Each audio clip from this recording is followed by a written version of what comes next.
നമസ്കാരം. ലൈവ് നിലമ്പൂരിലേക്ക് സ്വാഗതം. അതിതീവ്ര മഴയിൽ നിലമ്പൂർ മേഖലയിൽ വിവിധയിടങ്ങളിൽ വെള്ളം കയറി. ചാലിയാർ പുഴയും കൈവഴികളും കരകവിഞ്ഞൊഴുകുകയാണ്. പ്രദേശത്ത് ദേശീയ ദുരന്ത നിവാരണ സേന ക്യാമ്പ് ചെയ്യുന്നുണ്ട്. ശക്തമായ മഴയിലും കാറ്റിലും മരങ്ങൾ പൊട്ടിവീണ് മിക്കയിടങ്ങളിലും വൈദ്യുതി നിലച്ചു. നിലമ്പൂർ മേഖലയിൽ ഇന്നലെ വൈകിട്ട് മുതൽ തുടങ്ങിയ ശക്തമായ മഴയിൽ പ്രധാന റോഡുകളിൽ വെള്ളം കയറി. Nilambur KNG road, Akampadam road എന്നിവിടങ്ങളിലാണ് വെള്ളം കയറിയത്. നിലവിലെ സ്ഥിതി കണക്കിലെടുത്ത് ദേശീയ ദുരന്ത നിവാരണ സേന നിലമ്പൂരിൽ ക്യാമ്പ് ചെയ്യുന്നുണ്ട്. അടിയന്തര സാഹചര്യമുണ്ടായാൽ സേന ഉടൻ പുറപ്പെടും. പോത്തുകല്ല് മുണ്ടേരിയിൽ മലവെള്ളപ്പാച്ചിലിൽ മുണ്ടേരി കോളനിയിലേക്കുള്ള താൽക്കാലിക പാലം ഒലിച്ചുപോയി. മുണ്ടേരി കോളനി ഒറ്റപ്പെട്ടു. 2 ദിവസമായി ചാലിയാർ പുഴയുടെ വൃഷ്ടി പ്രദേശങ്ങളിൽ തുടരുന്ന ശക്തമായ മഴയാണ് വെള്ളം കയറുന്നതിന് കാരണമായത്. നിലമ്പൂർ KNG റോഡ്, ജനതപ്പടി, മൈലാടിയിൽ അമൽ കോളേജിന് മുൻവശം എന്നിവിടങ്ങളിലാണ് വെള്ളം കയറിയത്. നിലവിൽ മഴയുടെ ശക്തി കുറഞ്ഞതിനാൽ റോഡിലുണ്ടായിരുന്ന വെള്ളം ഇറങ്ങിയിട്ടുണ്ട്. പോത്തുകല്ല് ഭാഗത്ത് ശക്തമായ മഴ തുടരുകയാണ്.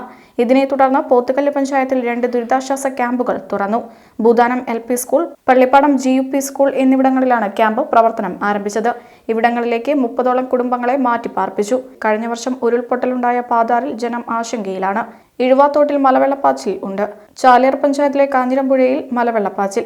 മതിൽമുല ഭാഗത്ത് ശക്തമായ മഴയിലും കാറ്റിലും മരങ്ങൾ കടപുഴകി വീണ് വൈദ്യുതി തൂണുകൾ തകർന്നു. മേഖലയിൽ മഴ തുടരുകയാണ്. ചുങ്കത്തറ പഞ്ചായത്തിലെ എരുമമുണ്ടയിൽ ദുരിതാശ്വാസ ക്യാമ്പ് തുടങ്ങി. നിർമ്മല ഹയർ സെക്കൻഡറി സ്കൂളിലാണ് ക്യാമ്പ്. ഇവിടെ പ്ലാക്കൽച്ചോല ആദിവാസി കോളനിയിലെ 18 കുടുംബങ്ങളിൽ നിന്നായി 73 ആളുകളെയാണ് ഇവിടേക്ക് മാറ്റിപ്പാർപ്പിച്ചിരിക്കുന്നത്. മേഖലയിൽ ശക്തമായി തുടരുന്ന മഴയുടെ പശ്ചാത്തലത്തിൽ പ്രളയഭീതി നിലനിൽക്കുന്ന സാഹചര്യത്തിലാണ് ഇവരെ മാറ്റിപ്പാർപ്പിച്ചത്. കരുളായി പഞ്ചായത്തിൽ പുള്ളി GUP സ്കൂളിൽ ദുരിതാശ്വാസ ക്യാമ്പ് തുറന്നു. നെടുങ്കായം കോളനി നിവാസികളെ ഇങ്ങോട്ട് മാറ്റിപ്പാർപ്പിച്ചു. കഴിഞ്ഞ പ്രളയത്തിൽ ഒഴുകിവന്ന മരങ്ങൾ പാലങ്ങളുടെ തൂണുകളിൽ അടിഞ്ഞുകിടക്കുന്നത് മലയോര മേഖലയിലെ പാലങ്ങൾക്ക് ഭീഷണി ഉയർത്തുന്നുണ്ട്. Gold, pure gold. Group Nilambur.